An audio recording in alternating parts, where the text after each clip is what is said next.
Assalamu alaikum students. I am your teacher Mrs. Saida Banu. Welcome to your class. Our today's lecture is about ecosystem, and the main points which will be discussed under this topic are the components of ecosystem. Second topic is processes in ecosystem and interaction between biotic and abiotic components. Third chapter is food chain, and last topic is food web. We will discuss all these topics in detail in our today's lecture. Okay, first of all, we will discuss the components of ecosystem.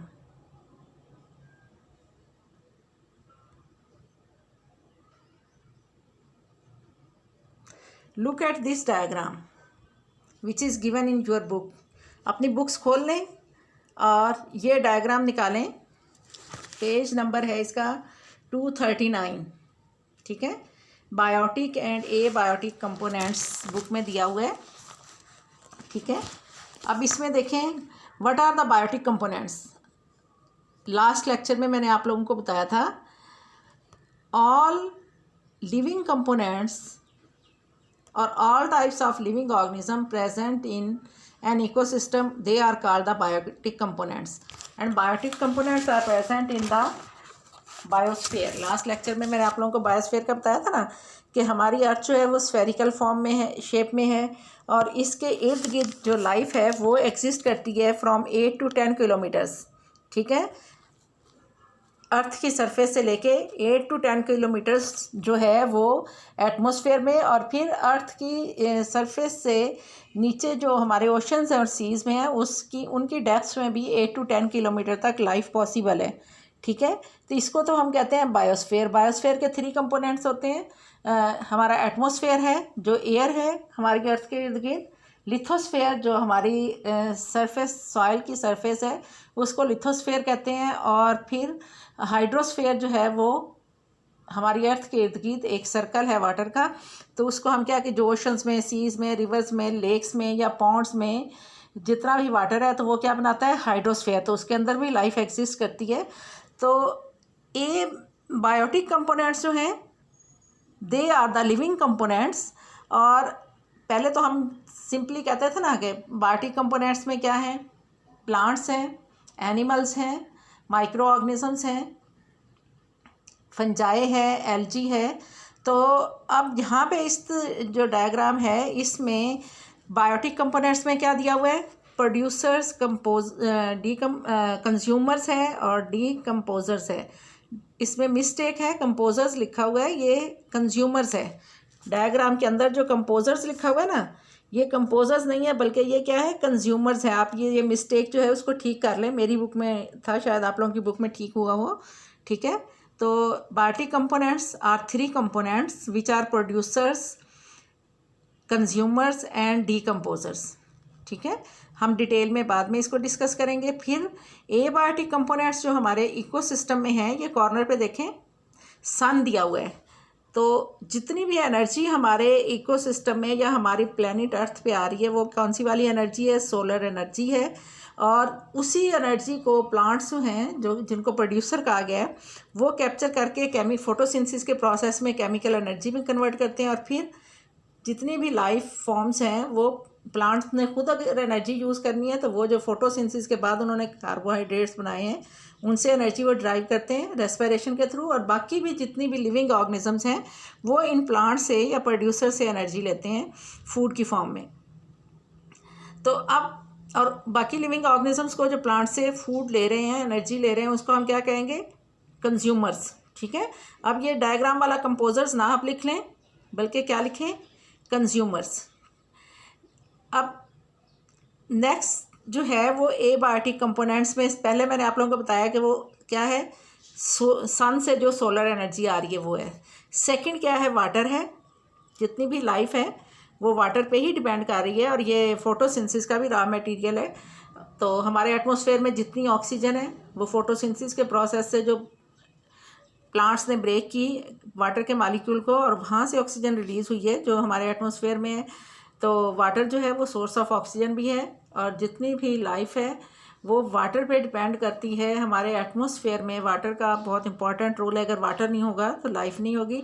Second है soil, ठीक है, कि जितने भी living organisms हैं उनकी body के अंदर जितने डिफरेंट ऑर्गेनिक कंपाउंड्स हैं या इनऑर्गेनिक सब्सटेंसेस हैं, तो वो सारे के सारे उसमें जो मिनरल एलिमेंट्स हैं या बाकी मटेरियल्स हैं वो कहाँ से आ रहे हैं, सॉइल से आ रहे हैं। सॉइल से प्लांट्स लेते हैं, प्लांट्स से एनिमल्स की बॉडी में मूव करते हैं, या फिर डायरेक्ट हम फूड की फॉर्म में भी कुछ एलिमेंट्स लेते हैं सॉइल से। जैसे फॉर एग्जांपल सोडियम क्लोराइड, हम नमक डालते हैं ना खाने में, तो वो कहाँ से आ रहा है, सॉइल से आ रहा है, ठीक है। तो इसके अलावा भी डिफरेंट मटेरियल्स हैं जो हम फूड की फॉर्म में लेते हैं और वो सॉइल से आते हैं। लेकिन फूड में बाकी जितने भी एलिमेंट्स हैं, फास्फोरस है, सल्फ़र है, एटमॉस्फेरिक के गैसेस के अलावा या वाटर के अलावा, वो भी कहाँ से आ रहा है, सॉइल से आ रहा है। नेक्स्ट है टेम्परेचर, एबायोटिक कंपोनेंट में नेक्स्ट क्या है, टेम्परेचर है।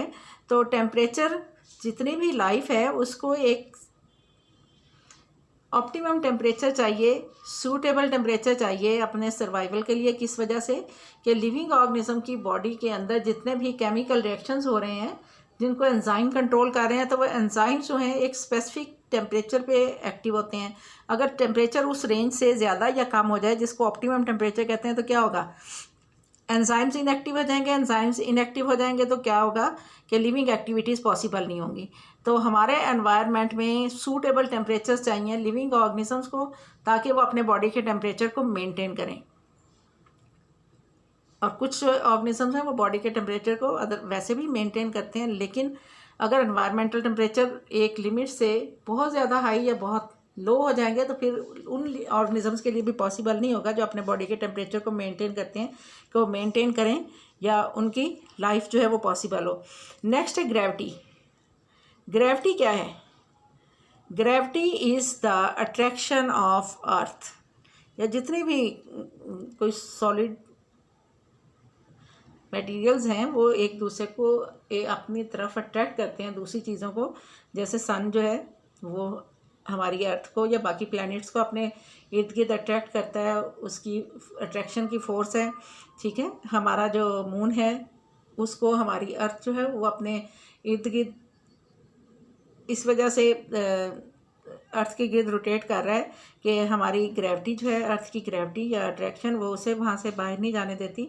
तो जितनी भी लिविंग या नॉन लिविंग ऑब्जेक्ट्स हैं हमारी अर्थ की सरफेस पे, अगर ग्रेविटी ना हो तो ये सरफेस पे रहीं ना, बल्कि ये कहाँ चले जाएं, स्पेस में चले जाएं, ठीक है। तो ग्रेविटी की वजह से ही हर चीज़ अर्थ के ऊपर अपनी जगह पे है और वो वहाँ से जो एटमॉस्फेयर है उससे बाहर नहीं जा सकती। और नेक्स्ट है टोपोग्राफी। टोपोग्राफी नहीं कहेंगे इसको, टॉपग्राफी कहेंगे। इसमें ओ साइलेंट है, सेकंड वाला ओ साइलेंट है, टॉपग्राफी। तो ग्राफिक किसे कहते हैं, फीचर्स को। टॉपग्राफी, इसमें हमारी अर्थ के फीचर्स आ रहे हैं कि हमारी अर्थ की सरफेस किस तरह की है, वो जो है वहाँ पे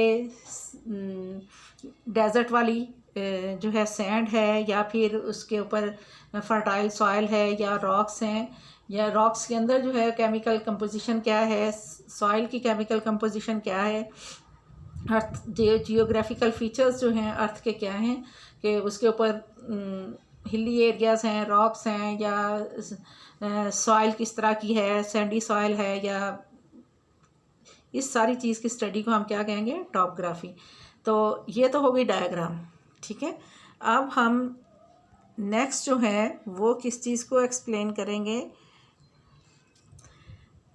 कि processes in ecosystem and interaction between biotic and abiotic components. Last मैंने अभी आप डायग्राम में भी आप लोगों को बताया है कि there are two types of components in our ecosystem. First is the living components, which are called biotic components, which include all types of living organisms. अब इसमें देखें कि लिविंग ऑर्गेनिज्म में प्रोड्यूसर, कंज्यूमर्स और डीकम्पोजर्स जो diagram में दिखाए हुए थे वो थे, लेकिन हम ऐसे भी कह सकते हैं कि जो 5 kingdom classification system by Robert Whittaker, उसमें जो 5 किंगडम्स हैं उनका कोई भी ऑर्गेनिज्म है तो वो क्या, किसी भी एनवायरनमेंट में कुछ कोई भी हो सकता है, एट अ टाइम सारे भी हो सकते हैं, तो वो क्या बनाएंगे, बायोटिक कंपोनेंट्स ऑफ इकोसिस्टम, ठीक है। अब सेकंड जो है एबायोटिक, नॉन लिविंग, ये भी आपने डायग्राम में देखे हैं, ठीक है। और ये कौन से हैं? Air, water, soil, gravity, solar energy, ठीक है। तो ये सारे के सारे जो हैं वो एबायोटिक कंपोनेंट्स हैं। अब जो इंटरेक्शन है हमारी जो इकोसिस्टम है, इसमें इकोसिस्टम हमने कल भी पढ़ा था कि इसमें हम ये स्टडी करते हैं कि लिविंग और नॉन लिविंग जो कंपोनेंट्स हैं हमारे अर्थ पे, वो किस तरह से एक दूसरे के साथ इंटरेक्शंस कर रहे हैं। तो अब सबसे जो इम्पोर्टेंट इंटरेक्शन है between biotic and non biotic और एबायोटिक कंपोनेंट्स, वो क्या है? फीडिंग। कि कोई भी लाइफ हमारी अर्थ पे उस वक्त तक पॉसिबल नहीं होगी जब तक कि लिविंग ऑर्गेनिज्म को फूड अवेलेबल ना हो। फूड किस चीज़ के लिए चाहिए लिविंग ऑर्गेनिज्म को? कि उसने अपनी एक्टिविटीज़ परफॉर्म करनी है, तो उसके लिए उसे एनर्जी चाहिए। जो एनर्जी कहाँ से आ रही है? सोलर एनर्जी है, सन से आ रही है। लेकिन वो एनर्जी हम धूप में बैठ के नहीं ले सकते, बल्कि क्या होता है, प्लांट्स जो हैं उस एनर्जी को कैप्चर करते हैं फोटोसिंथेसिस के प्रोसेस में और उसे स्टोर कर देते हैं ऑर्गेनिक कंपाउंड्स के अंदर केमिकल एनर्जी की फॉर्म में। और फिर बाकी जो लिविंग ऑर्गेनिजम्स हैं वो इन प्लांट से फूड लेते हैं डायरेक्टली या इनडायरेक्टली, ठीक है। और फिर ये जो फूड है इसको ब्रेक करके वो एक तो सोलर एनर्जी ले लेते हैं। सेकंड, अगर उनके अपने बॉडी जो है उसमें लिविंग ऑर्गेनिज्म की बॉडी में ग्रोथ हो रही है, ग्रोथ ना भी हो रही हो, स्टॉप हो गई हो, तो फिर भी कंटिन्यूसली मेटाबॉलिक प्रोसेसेस हो रहे हैं, नई स्ट्रक्चर्स बन रही हैं, नए सेल बन रहे हैं, ओल्ड सेल्स हैं उनकी डेथ हो रही है। तो अब नई स्ट्रक्चर्स, नए सेल्स बनाने के लिए जो है लिविंग ऑर्गेनिज्म को क्या चाहिए होते हैं? डिफरेंट सब्सटेंसेस चाहिए होते हैं। और वो वाले सब्सटेंसेस जो हैं ऑर्गेनिक भी हो सकते हैं, इनऑर्गेनिक भी हो सकते हैं। तो वो कहाँ से लेते हैं? वो अपनी फूड से लेते हैं। और वो कहाँ से आ रहे होते हैं? वो केमिकल्स सॉइल से आ रहे होते हैं।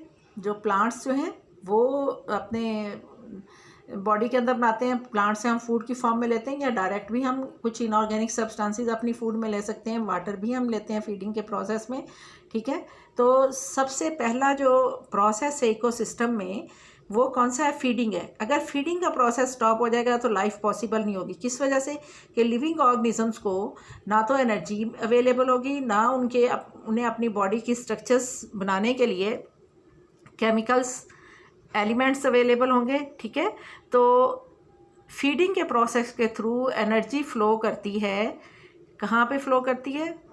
लिविंग से नॉन लिविंग से लिविंग वर्ल्ड में। सेकंड जो है प्रोसेस होता है सर्कुलेशन ऑफ केमिकल एलिमेंट्स।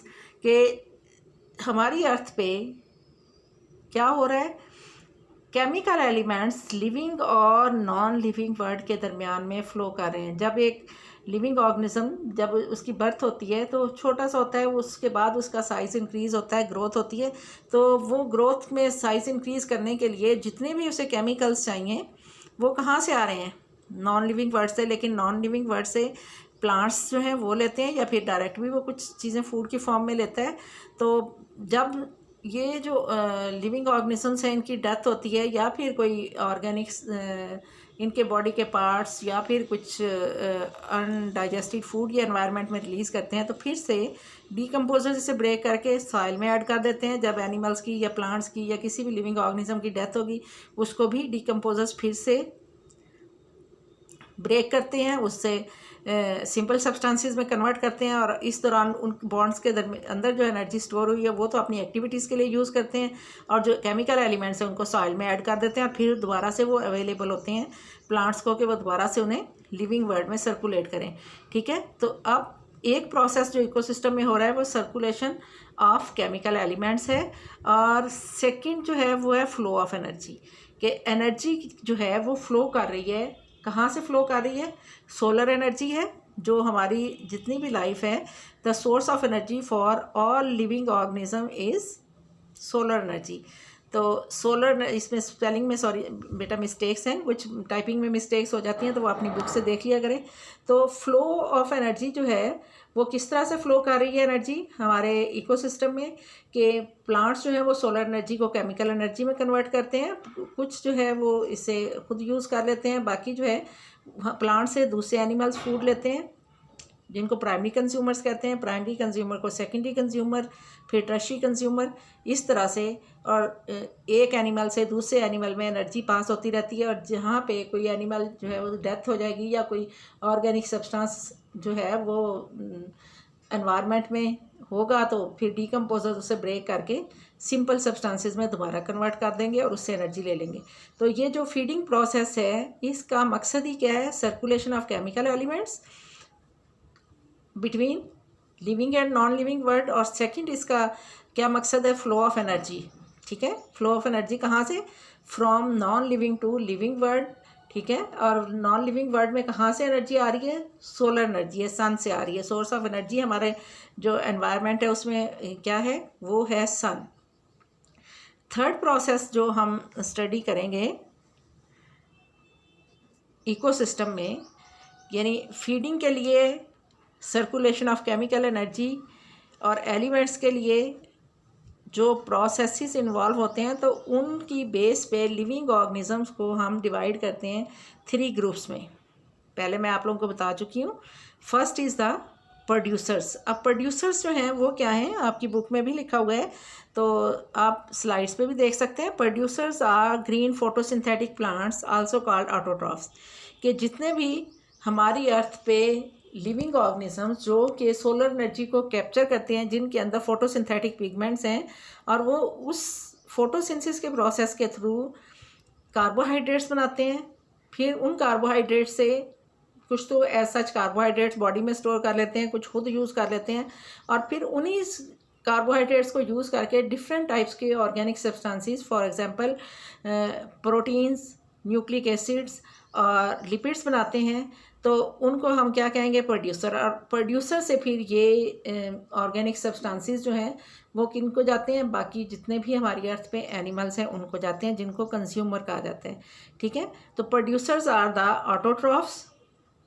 अब फोटोसिंथेटिक प्लांट्स जो हैं इसमें किंगडम प्लांटी के सारे टाइप्स के प्लांट्स आ जाएंगे। इसके अलावा कौन से फोटोसिंथेटिक ऑर्गेनिजम्स हैं हमारी अर्थ पे, हमारी अर्थ पे एल्गी फोटोसिंथेटिक ऑर्गेनिज्म है, फिर साइनोबैक्टीरिया जो प्रोकैरियोटिक यूनिसेलुलर ऑर्गेनिजम्स हैं, ब्लू ग्रीन एल्गी जिसको कहते हैं, वो भी फोटोसिंथेटिक ऑर्गेनिजम्स हैं। तो ये सारे के सारे प्रोड्यूसर्स हैं हमारे एनवायरनमेंट में, और इसमें इनका क्या फंक्शन है, ये क्या रोल प्ले करते हैं, कि ये सोलर एनर्जी को कैप्चर करते हैं, उसे फोटोसिंथेसिस के प्रोसेस के थ्रू स्टोर कर देते हैं, किसमें, कार्बोहाइड्रेट्स में, और फिर इनसे जितनी भी लाइफ फॉर्म्स हैं वो एनर्जी लेती हैं। तो इस वजह से इनको प्रोड्यूसर कहा गया है। किस चीज़ को ये प्रोड्यूस कर रहे हैं, ये एनर्जी को प्रोड्यूस कर रहे हैं, किस फॉर्म में, फूड की फॉर्म में कन्वर्ट कर रहे हैं सोलर एनर्जी को, और ये सॉइल से और एनवायरनमेंट से केमिकल एलिमेंट्स भी लेते हैं और उसको भी फूड के सब्सटेंसेस में कन्वर्ट करते हैं। तो ये हैं प्रोड्यूसर्स। नेक्स्ट है कंज्यूमर्स, और इनको ऑटोट्रॉफ कहेंगे, कि ये अपने आप को खुद से फीड करवा रहे हैं, इन्हें दूसरे लिविंग ऑर्गेनिज्म के पे डिपेंड नहीं करना पड़ रहा फूड के लिए। सेकंड है कंज्यूमर्स। कंज्यूमर्स क्या होते हैं, those organisms which take their food from producers. ठीक है, कि प्रोड्यूसर से फूड लेते हैं डायरेक्टली और इनडायरेक्टली। डायरेक्टली का क्या मतलब है, कि अगर वो खुद प्रोड्यूसर्स को खा रहे हैं, ठीक है, तो उसको हम क्या कहेंगे, प्राइमरी कंज्यूमर। अगर वो प्लांट्स को नहीं खा रहे बल्कि प्लांट्स को जिस ऑर्गेनिज्म ने खाया है उसको खा रहे हैं, तो उसको हम क्या कहेंगे, सेकेंडरी कंज्यूमर। अगर फॉर एग्जांपल, इसकी एग्जांपल ये लें कि अगर हमने फ्रूट खाया है, ठीक है, या वेजिटेबल खाई है, तो हमने डायरेक्ट प्लांट से फूड लिए, हम प्राइमरी कंज्यूमर हैं। हमने अभी ब्रेकफास्ट किया होगा आप लोगों ने मिल्क लेते हैं ब्रेकफास्ट में, या टी लेते हैं, तो उसमें जो मिल्क यूज़ होता है वो हमने कहाँ से लिया है, बैफलो से, या कौ का मिल्क होता है। तो क्या होता है कि यहाँ पे हमने मिल्क कंज्यूम किया है, लेकिन हमने डायरेक्ट प्लांट से नहीं फूड ली, बल्कि किससे ली है, बैफलो से या कॉ से। तो उन्होंने क्या खाया था, प्लांट खाए थे। प्लांट जो थे वो प्रोड्यूसर थे, बैफलो ने खाया तो वो क्या हो गई, प्राइमरी कंज्यूमर, और उससे हमने मिल्क लिया तो हम सेकेंडरी कंज्यूमर। ठीक है। अब आप लोगों ने एग भी खाया होगा ब्रेकफास्ट में, तो ब्रेकफास्ट में जो आप लोगों ने एग लिया है वो हमने डायरेक्ट नहीं लिया प्लांट से, बल्कि फूड किससे लिया, हमने हैन से ली है एग की फॉर्म में। हैन ने क्या खाया था, उसने प्लांट से डायरेक्ट फूड भी ली होगी, हो सकता है उसने ग्रेन्स खाए हो, तो उस वक्त जब उसने ग्रेन्स खाया तो वो प्राइमरी कंज्यूमर है। अगर उसने कोई इंसेक्ट खाया है, ठीक है, तो इंसेक्ट्स ने फूड कहाँ से ली, प्लांट से ली, तो प्लांट जो है वो प्रोड्यूसर हुआ, इंसेक्ट क्या हुआ, प्राइमरी कंज्यूमर हुआ, और हैन क्या हुई, सेकेंडरी कंज्यूमर हुई। और हैन से हमने एग लिया है तो हम टर्शरी कंज्यूमर। इसी तरह से अगर हमने चिकन खाया है तो उसमें भी क्या होगा कि हम सेकेंडरी कंज्यूमर भी हो सकते हैं। अगर हमारी हैन जो है वो सिर्फ ग्रेन्स खाती है, हमने उसे एक जगह बंद करके रखा हुआ है, सिर्फ गंदम के दाने डाल रहे हैं या फिर उसे कोई और ग्रेन्स खिला रहे हैं, तो उस वक्त क्या होगा कि हैन जो होगी वो प्राइमरी कंज्यूमर होगी, और उससे अगर हम चिकन लेते हैं तो सेकेंडरी कंज्यूमर। लेकिन अगर हैन जो है वो और भी चीज़ें खा रही है, इंसेक्ट्स को भी खा रही है, ग्रेन्स भी खा रही है, तो फिर क्या होगा, हम प्राइमरी कंज्यूमर भी हैं, हैन प्राइमरी कंज्यूमर है, हम सेकेंडरी कंज्यूमर भी हैं। जब चिकन को खाएंगे टर्शरी कंज्यूमर भी हैं कि हैन ने जो है वो इंसेक्ट्स को खाया, इंसेक्ट्स ने किसको खाया, प्लांट्स खाया। तो थर्ड इज़ द डीकम्पोजर्स। ठीक है। अब डीकम्पोजर्स, इनका बहुत इंपॉर्टेंट रोल है हमारे एनवायरनमेंट में, और इसमें क्या आते हैं, फंजाई एंड बैक्टीरिया, कि हमारे इर्द गिर्द हमें नज़र नहीं भी आ रहे हैं तो लेकिन बहुत सारे माइक्रो ऑर्गेनिजम्स हैं, बैक्टीरिया हैं, फंजाई है, मैक्रोस्कोपिक भी होती है फंजाई, माइक्रोस्कोपिक भी होती है। तो इनका क्या काम है कि ये अपनी फूड किस चीज़ से लेते हैं, डेड ऑर्गेनिक मैटर से, लिविंग से भी लेते हैं। लिविंग ऑर्गेनिज्म की बॉडी के ऊपर भी फंगस ग्रो करती है, हमारी बॉडी के अंदर भी बैक्टीरिया होते हैं जो कि डिजीज़ भी काज करते हैं, कुछ डिजीज़ नहीं भी काज कर रहे, लेकिन क्या है कि वो फूड ले रहे हैं हमसे, हमारे बॉडी के अंदर रह रहे हैं।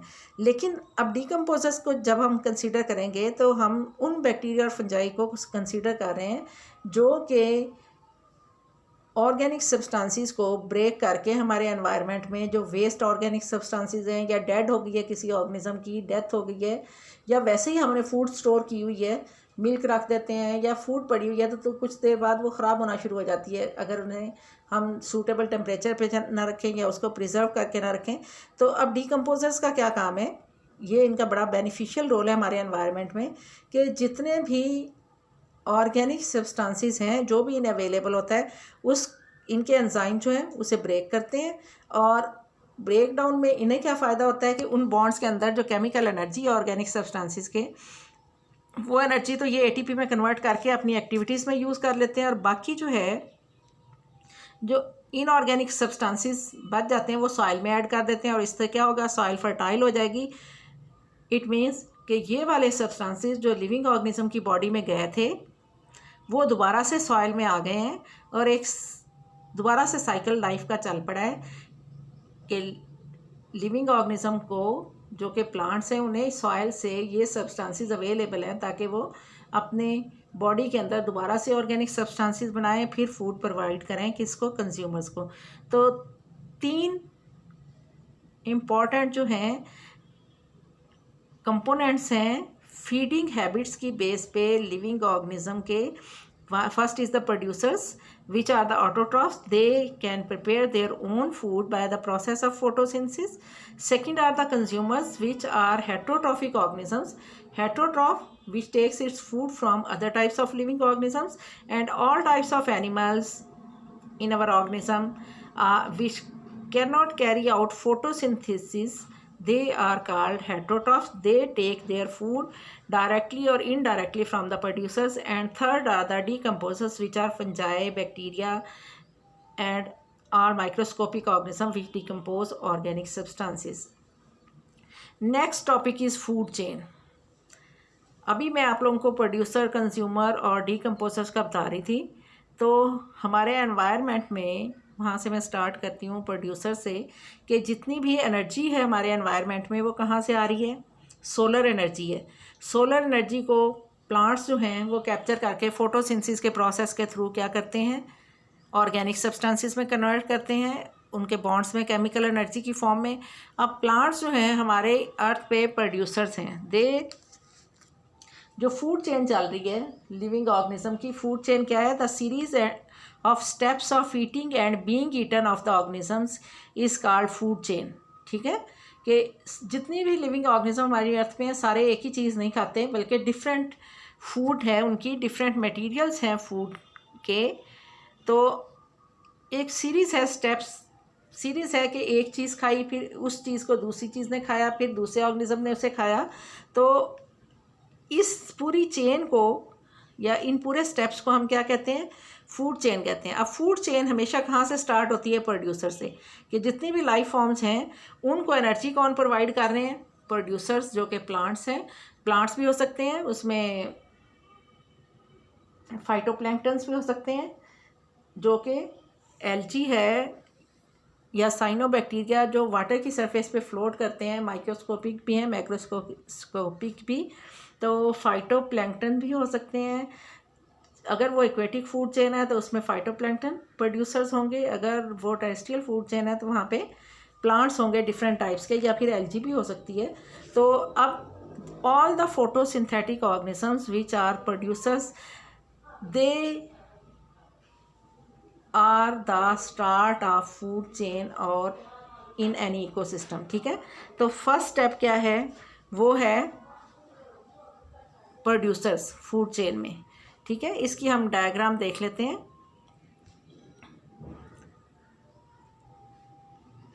आप लोग बुक खोलें अपनी।